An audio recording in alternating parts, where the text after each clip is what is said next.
लखनऊ से प्रकाशित होने वाली पत्रिका दृष्टांत ने अपने अगस्त में अंत में इस बात का खुलासा किया कि किस तरह से भारत के संवैधानिक शक्तिपीठों के द्वारा किए गए आदेशों को नजरअंदाज और दरकिनार किया जाता है। उसने इस बात का खुलासा किया कि किस तरह से इलाहाबाद हाईकोर्ट में तैनात ज्वाइंट रजिस्ट्रार हेम सिंह अपने और अपने मृतक बेटी को न्याय दिलाने के लिए दर दर भटक रहे हैं। हेम सिंह ने अपने साले पूर्व डीजीपी आनंदलाल बनर्जी पर सनसनीखेज और गंभीर आरोप भी लगाए, जिसके उनके पास सबूत है। हेम सिंह उस शख्स का नाम है जिसने पूर्व डीजीपी आनंदलाल बनर्जी को बचाने के लिए भारत की संवैधानिक संस्थाओं के कुल 22 आदेशों को दबा देने के बाद राष्ट्रपति से इच्छा मृत्यु की मांग की थी।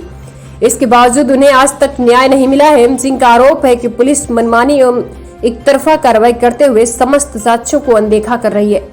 शायद इसका कारण यह है कि आरोप उस पूर्व डीजीपी पर है जो एक समय में यूपी पुलिस का मुखिया हुआ करते थे।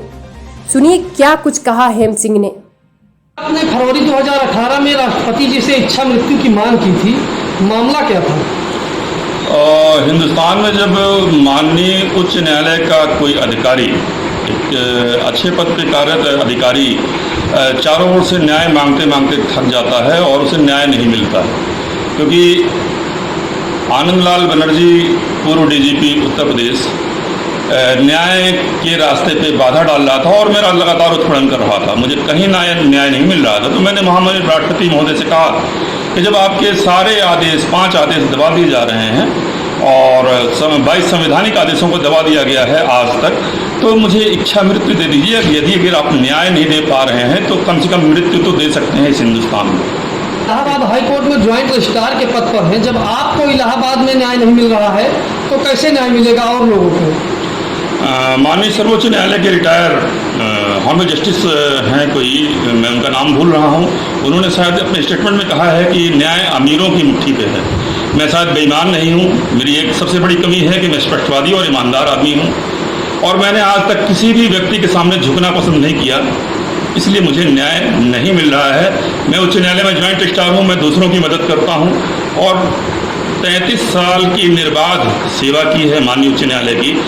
जितने भी एप्लीकेशंस मैंने थाना अध्यक्ष से लेकर राष्ट्रपति तक दिया है, माननीय उच्च न्यायालय के महानिबंधक व ऑनरेबल चीफ जस्टिस को भी दिया है, उनको भी दबा दिया जा रहा है। डीजीपी जो उत्तर प्रदेश के रहे हैं आनंदलाल बनर्जी, उनसे आपका विवाद क्या था? विवाद की जड़ क्या है? डीजीपी उत्तर प्रदेश आनंदलाल बनर्जी का नाम लेने के बाद मैं साबुन से अक्सर मुंह धुलता हूँ। वो एक ऐसा व्यक्तित्व है जो किसी भी शास्त्र में आज तक नहीं मिला। अपनी सगी माँ को तड़पा तड़पा के मारा है उसने, सगी बहनों को बर्बाद कर दिया है, सगी बेटी पे बुरी नज़र रखता है, उसकी सगी बहन विजय लक्ष्मी बनर्जी ने लिख कर दिया है। आपने एक आरोप लगाया था कि उन्होंने आपकी बेटी के साथ बलात्कार किया था और उनको आत्महत्या के लिए मजबूर किया था। वो एक अय्यास आदमी है और विश्व प्रसिद्ध अय्यास आदमी है। हर व्यक्ति जानता है कि वो अय्यास है।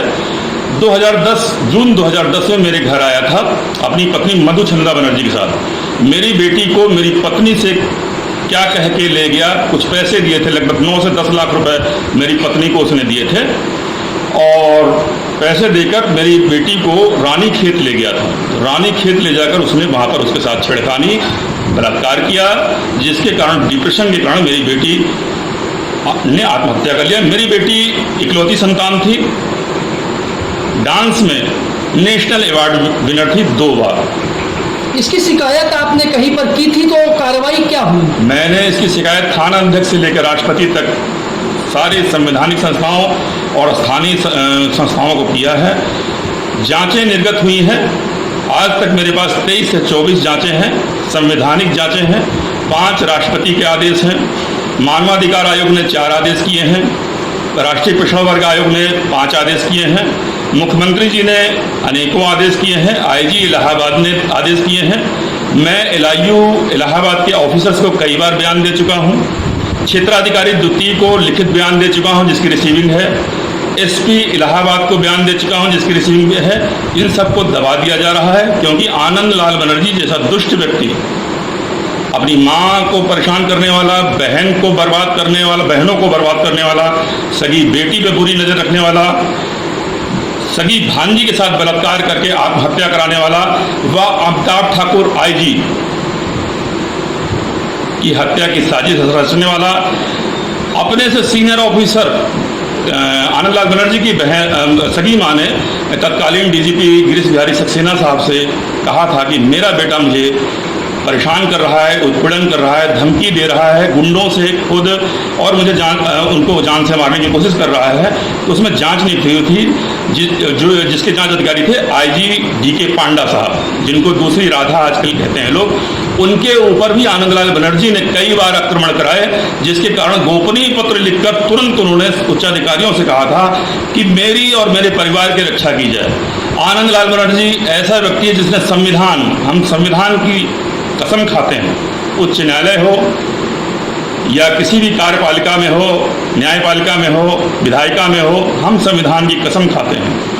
पुलिस का रक्षक इस उत्तर प्रदेश जैसे प्रदेश का, उत्तर प्रदेश एक ऐसा प्रदेश है जो कई राष्ट्रों के बराबर है, विश्व में कई ऐसे राष्ट्र जो उत्तर प्रदेश से भी छोटे हैं, उसका वो मुखिया रहा है 7 महीने। जब उसने अपने परिवार को बर्बाद कर दिया, अपनी माँ को बर्बाद कर दिया, अपनी सगी बहनों को बर्बाद कर दिया, सगी बेटी पे बुरी निगाह रखता है, सगी भांजी के साथ बलात्कार करता है, आईजी पांडा पे आक्रमण कराता है। अनुराग ठाकुर जी एक बहुत ही ईमानदार और नेक व्यक्ति हैं।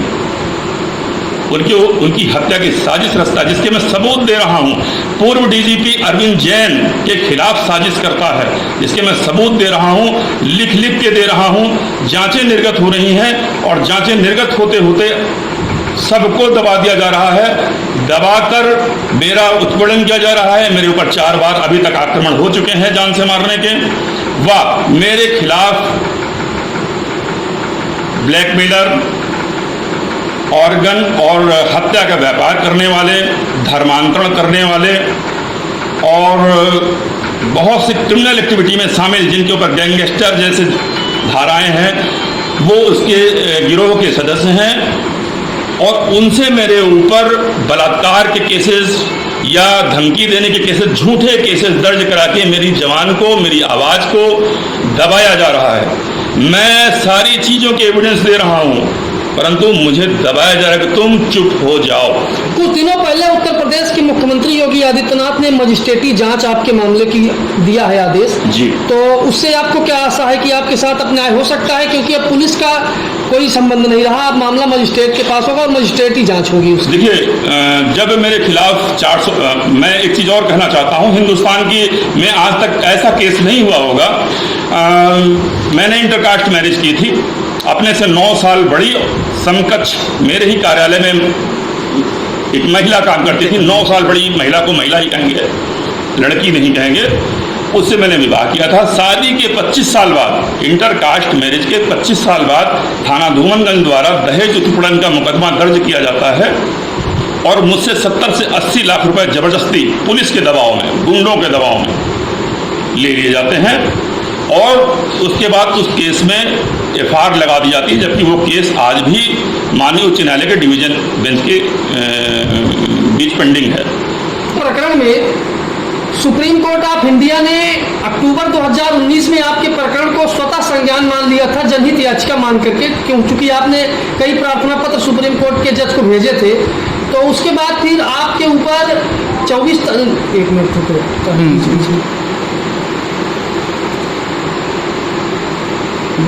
सुप्रीम कोर्ट ऑफ इंडिया ने अक्टूबर में आपने चूंकि कई प्रार्थना पत्र जज को दिए थे तो उसको स्वतः जनहित याचिका मान करके 24 जनवरी को सुनवाई की तिथि तय की थी। उसके ठीक पहले 20 तारीख को आपके ऊपर एक ऐसी महिला के द्वारा बलात्कार का आरोप लगाया जाता है, जो महिला लगातार 5 लोगों के ऊपर वही आरोप लगा चुकी है और 6वें कैंडिडेट आप थे। तो इस पर आप क्या कहेंगे? क्या यह आनंदलाल बनर्जी की साजिश थी? आनंदलाल बनर्जी का एक रैकेट है। आईजी डीके पांडा साहब ने कहा था कि आनंदलाल बनर्जी का अपराधियों से संबंध पाया गया है, ये 1997 में कहा था। क्योंकि उसका एक रैकेट है, वो जब उसकी बात नहीं मानी जाती तो ऐसे लोगों से आरोप लगवाता है। जिस महिला ने मेरे ऊपर आरोप लगाया उसकी अपनी क्रिमिनल हिस्ट्री है। 6वां आदमी मैं हूं जिसपे महिला कानूनों को फंसाने की धमकी दी है पहले लोगों को, और मुझे महिला कानूनों में फंसा दिया बलात्कार के केस में। 7वें हैं थाना अध्यक्ष धूमनगंज, जिनके ऊपर आरोप लगाया गया है। 8वें हैं 66 साल के एक बहुत ही बुजुर्ग और बहुत सम्मानित व्यक्ति, 7वें व्यक्ति हैं कि उनको धमकी देने गए हैं, उनके नाती पोते हैं। और 8वां व्यक्ति आकाश कुमार गुप्ता है। ये सब मेरे गवाह हैं। वो एक सातिर महिला और उसका परिवार पूरे क्रिमिनल एक्टिविटी में शामिल है, जिसके प्रूफ हैं। मैं लिखित प्रूफ दे रहा हूं, परंतु पुलिस मेरे सबूतों को इसलिए नहीं ग्रहण कर रही है, न ही जांच में सम्मिलित कर रही है, न ही मुझसे पूछताछ कर रही है, और न ही मेरे सबूतों को शामिल कर रही है, और एक पक्षी कार्रवाई कर रही है ताकि हेम सिंह दबाव में आए और जेल चले जाएं, ताकि सारा मामला दब जाए, या हेम सिंह को किसी तरह मार डाला जाए ताकि सारा मामला दब जाए। अब आपके मामले की मजिस्ट्रेटी जांच प्रारंभ हो गई है, तो अब आप क्या कहेंगे? आखिरी प्रश्न। मुझे उम्मीद है कि माननीय मुख्यमंत्री योगी आदित्यनाथ जी से मुझे बहुत उम्मीद है, प्रदेश को भी उम्मीद है, और उन्होंने मजिस्ट्रेटी जांच का आदेश कमिश्नर साहब को किया है। मजिस्ट्रेट नियुक्त हो चुके हैं, मुझे नोटिस मिल चुकी है। मैं उसमें लिखित साक्ष्य दे रहा हूं, लिखित साक्ष्य, प्रत्यक्षदर्शी साक्ष्य, ऑडियो रिकॉर्डिंग और सीसीटीवी फुटेज सबके साथ दूंगा। मैं चाहूंगा ऐसे दुष्टों को पनिशमेंट मिले, दंड मिले, ताकि भविष्य में हिंदुस्तान की जनता सुरक्षित रहे। बहुत बहुत धन्यवाद।